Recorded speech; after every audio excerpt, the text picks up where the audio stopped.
Olá, meus irmãos, tudo bem com vocês? É um prazer estar aqui participando dessa conferência Be Brave, momento maravilhoso, a IDPB Alegria, do pastor André, da pastora Priscila. Inclusive, desde já eu agradeço o convite para participar, né? Essa igreja nova, né? Mas que é cheia da alegria do Senhor Jesus Cristo. E para cada um dos nossos irmãos, talvez de outras igrejas, que possa estar assistindo e participando dessa conferência. É um prazer enorme estar com você nesse momento para compartilhar um pouco da palavra de Deus. Nossa conferência aqui vem falando sobre coragem, né? Coragem para ser, coragem para fazer, né? E eu gosto muito dessa palavra coragem, né? Eu até peguei no dicionário aqui, eu já falei um pouco sobre essa palavra coragem. A coragem é aquela pessoa que tem uma moral forte perante a facilidade? Não. A coragem é a pessoa que tem a moral forte perante os riscos, né? Perante os perigos, perante as dificuldades, né? Nós precisamos de coragem diante de momentos difíceis, né? Nós não precisamos de coragem diante de momentos fáceis. Momentos fáceis, situações fáceis, como o próprio nome diz, é fácil, é simples de fazer, é simples de resolver. Contudo, diante de momentos difíceis, desafiadores, nós precisamos de coragem. E eu quero falar um pouco mais sobre a coragem de ser um discípulo, né? Um discípulo, né? O que é um discípulo, né? O que o discípulo faz? Como nos tornarmos discípulos? O que Jesus ele fala? O que a Bíblia fala sobre ser discípulos? Eu quero abordar um pouco sobre isso com você nesse momento. Antes eu quero fazer uma oração, tá bom? Pai, nós te louvamos nesse momento, nós te adoramos, pedimos a tua presença sobre nós, a tua alegria, o teu ânimo sobre os meus irmãos que estão aí do outro lado, Senhor, participando dessa conferência.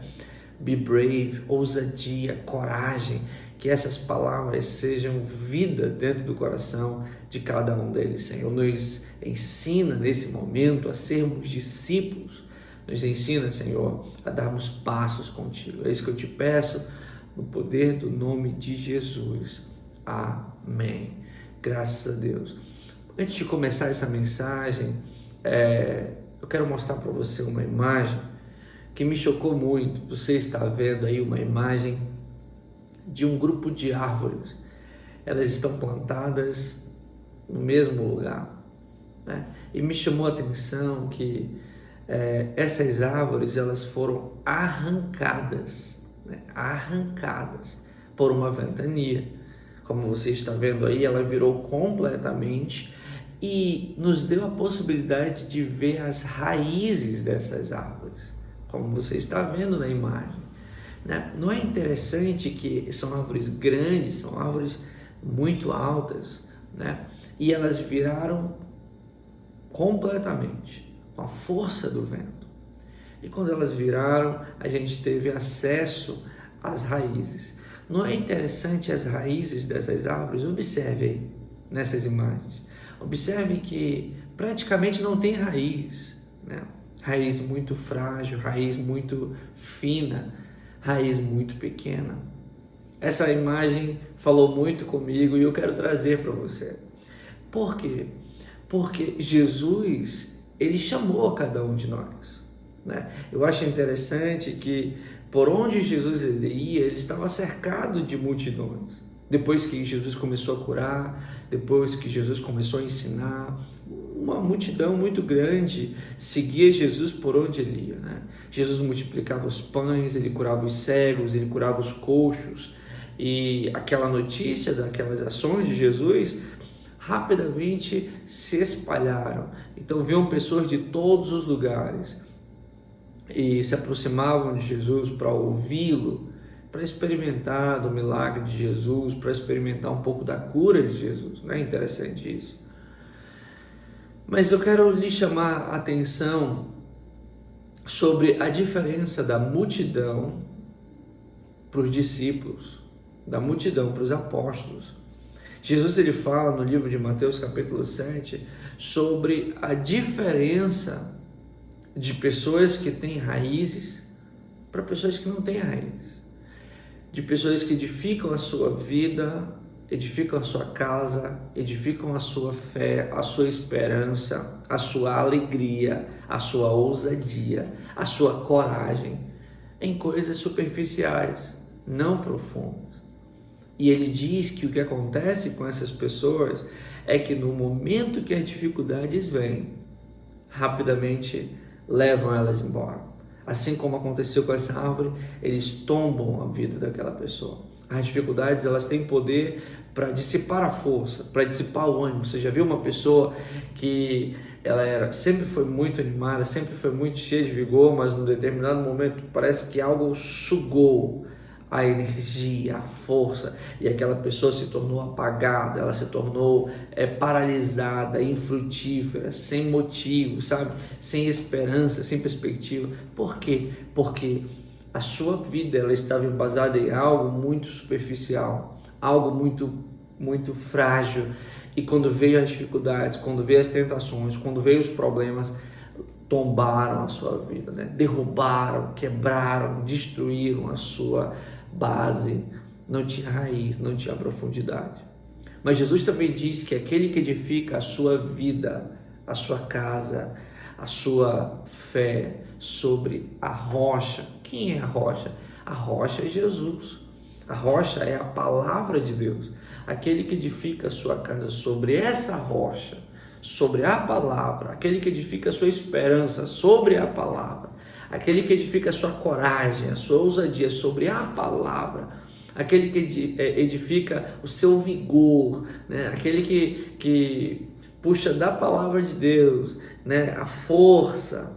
Eu quero dizer para você, os problemas virão, as dificuldades virão, os momentos desafiadores virão, mas há uma diferença. A diferença é que, porque construiu a sua casa sobre a rocha, está muito bem embasada, está muito bem protegida, as raízes são profundas, de tal forma que os ventos não conseguem tombar aquela vida, de tal forma que os problemas não conseguem quebrar aquela fé, de tal forma que os desafios não conseguem abalar o ânimo, abalar a coragem daquelas pessoas. Então é sobre isso, queridos, a coragem de ser discípulos. Trata-se de nós primeiramente termos uma base muito sólida no discipulado de Jesus, na palavra de Jesus. Nós precisamos ter a nossa fé muito bem edificada, né? Naquele que é autor e consumador da nossa fé. A Bíblia também diz que Jesus, ele é o firme fundamento.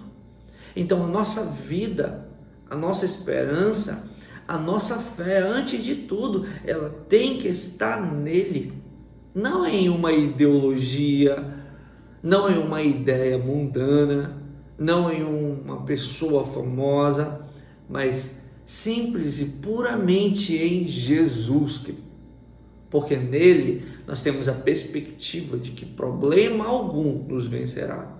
O salmista diz, né? Eleva os olhos para os montes, de onde me virá o socorro?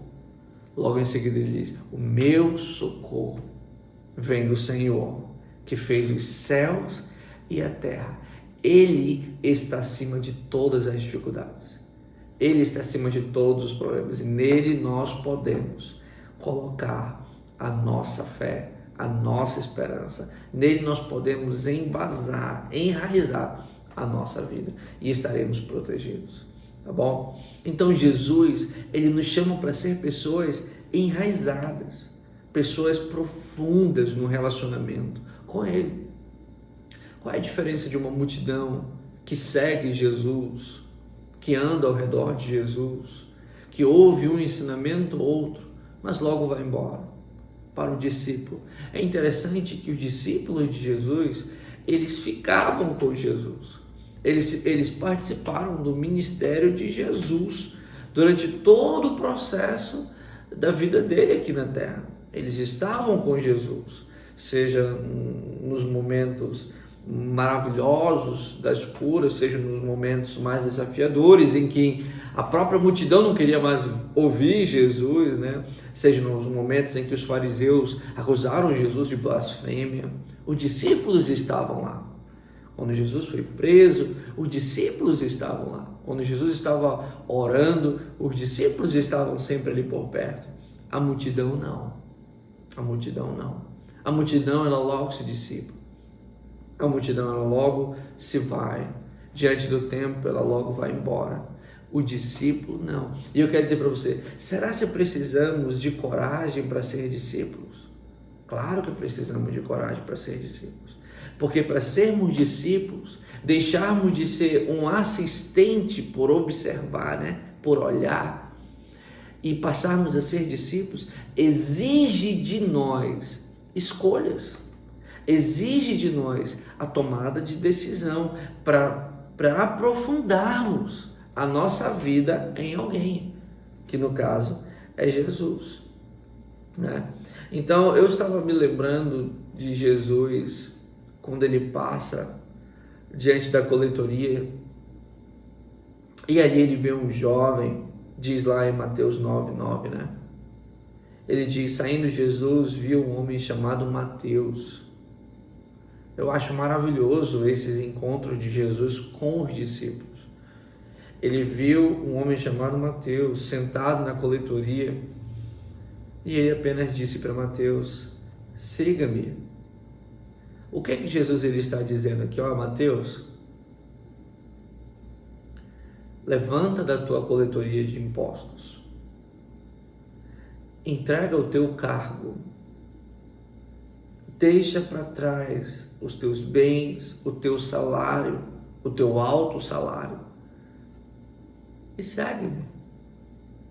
Eu quero dizer para você e perguntar para você, isso seria uma decisão simples? Isso seria uma decisão fácil? Imagina Jesus olhando para você hoje e falando: olha, deixa isso que está no seu coração, deixa isso que você gosta muito, deixa essa situação, perdoa. Ah, Senhor, mas alguém me feriu. Perdoa, libera o perdão e segue-me. Isso são decisões fáceis de ser tomadas? Não, mas é por isso que nós precisamos de coragem.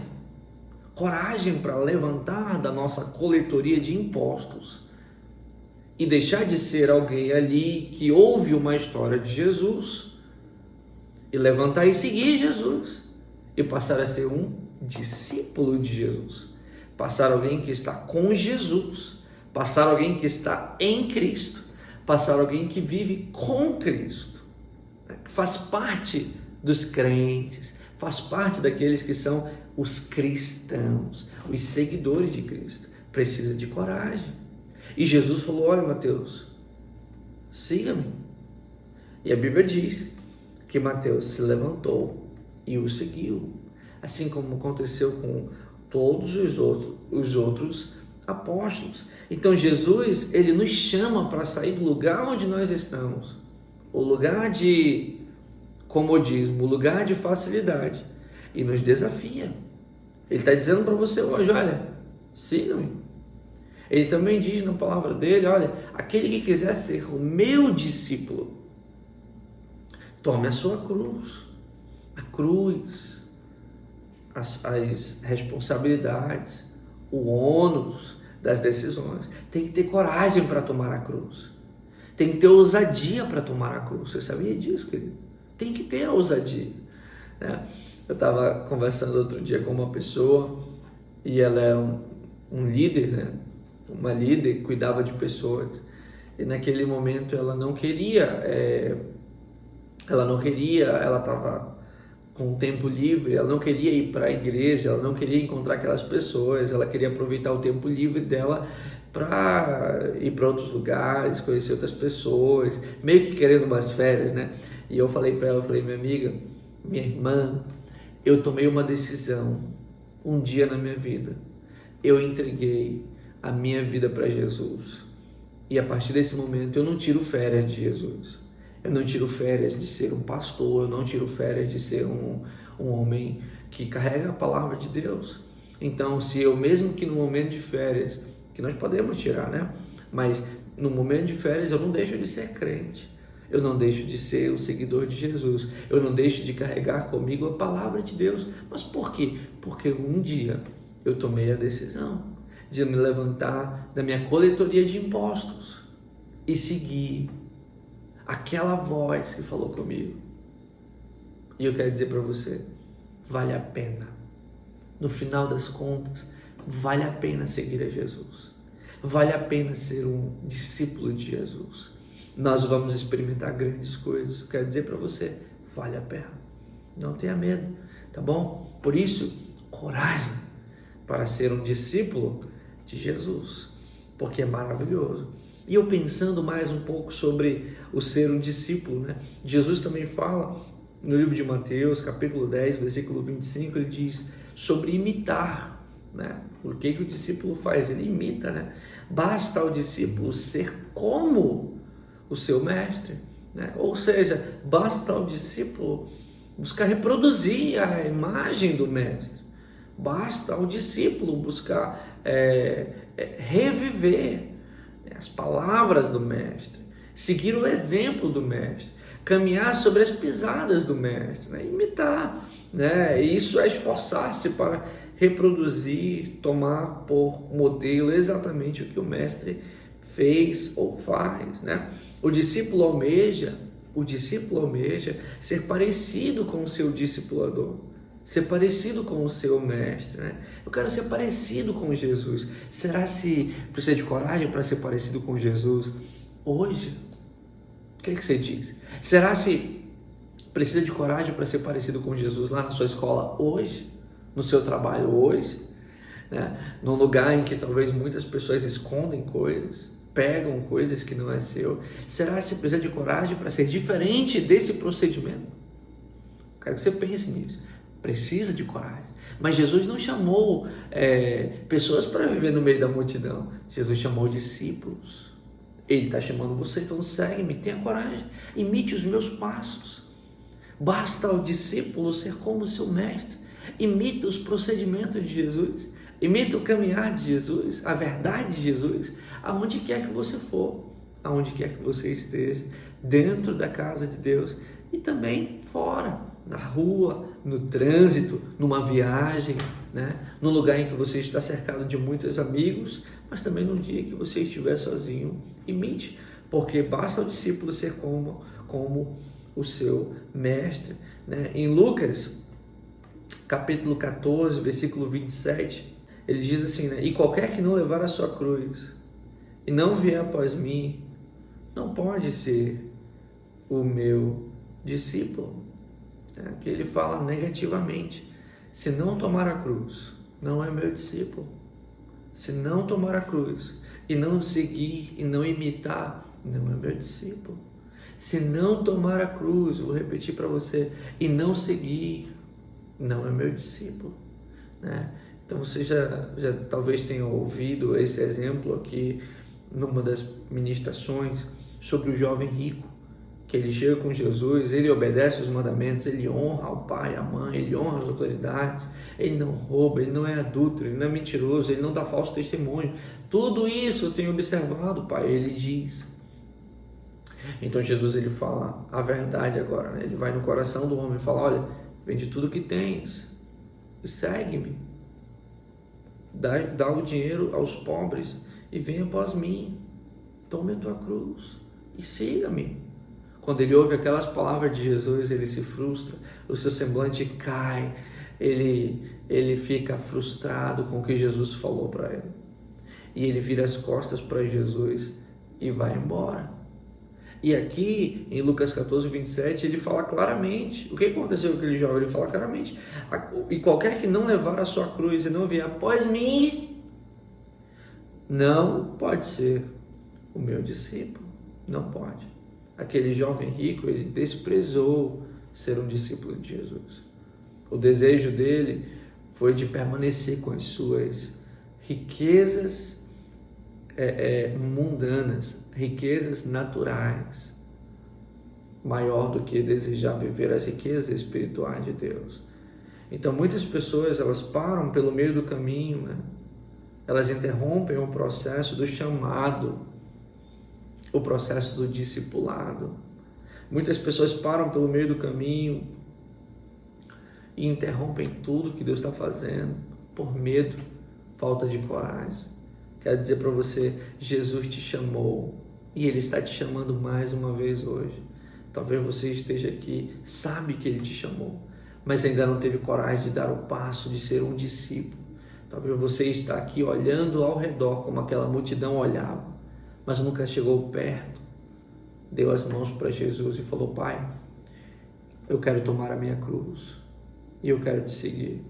Por onde tu fores, eu irei, eu vou imitar, eu vou ser um representante de Cristo nesse tempo, nesse lugar, nessa geração, né? Eu quero dizer para você, não largue a cruz, porque seus amigos não te olham mais da mesma forma. Não largue a cruz, não largue a cruz, né? Não abandone o seu chamado, o seu discipulado, não interrompa o processo de Deus na sua vida, porque Deus te chamou para ser um discípulo, para ter raízes profundas, sólidas em Deus, né? O discípulo de Jesus, ele não abandona o chamado, nem o discipulado.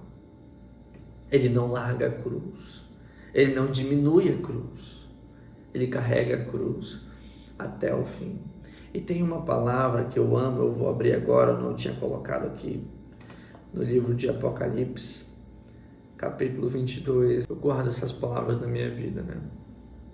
No versículo 7 ele diz: eis que venho sem demora, sem demora. E ele diz: bem-aventurado aquele que guarda as palavras da profecia deste livro. E um pouco depois ele diz no versículo 12, mais uma vez, meu irmão, eis que venho sem demora, e comigo está o galardão. Sabe o que é isso? A recompensa. Então ele diz: e comigo está o galardão que tenho para retribuir a cada um, a cada discípulo, a cada pessoa que se levantou da sua coletoria de impostos, a cada pessoa que quebrou o seu coração para perdoar um irmão, para perdoar uma situação, a cada pessoa que se doou pela obra do ministério, a cada pessoa que se levantou como referência numa geração, a cada pessoa que se levantou numa faculdade para ser um representante de Cristo, para ser um ganhador de almas. Eis que trago nas minhas mãos o galardão. Comigo está o galardão, a recompensa para aqueles que decidiram viver uma vida de santidade, para aqueles que decidiram sair do meio da multidão, se aproximar de Jesus, carregar a cruz até o fim. E comigo está o galardão que tenho para retribuir a cada um segundo as suas obras. E ele diz: eu sou o alfa, o ômega, o primeiro e o último, o princípio e o fim. Bem-aventurados aqueles que lavam as suas vestes no sangue do Cordeiro, para que lhes assista ao direito a árvore da vida e entrem pelas portas da cidade. Amém, meus queridos? Eu quero dizer para você, não tenha medo, coragem. Você não está só. Existem outros discípulos de Jesus espalhados por essa cidade, por esse Brasil, por esse mundo, que enfrentam dificuldades, mas que, movidos pela coragem em Deus, pela fé no Senhor, se levantaram. Tome você também a sua decisão. Nós precisamos de pessoas corajosas. Deus precisa de pessoas corajosas, jovens corajosos, que se levantam em cada bairro dessa cidade, em cada escola dessa cidade, em cada faculdade dessa cidade, em cada setor público. Nós precisamos de jovens, homens e mulheres, cheios de coragem, se manifestando nesses lugares como discípulos de Jesus. E nós veremos grandes coisas em nome de Jesus. Vamos juntos para frente, que Deus tem mais para nós. Um grande abraço, que Deus te abençoe.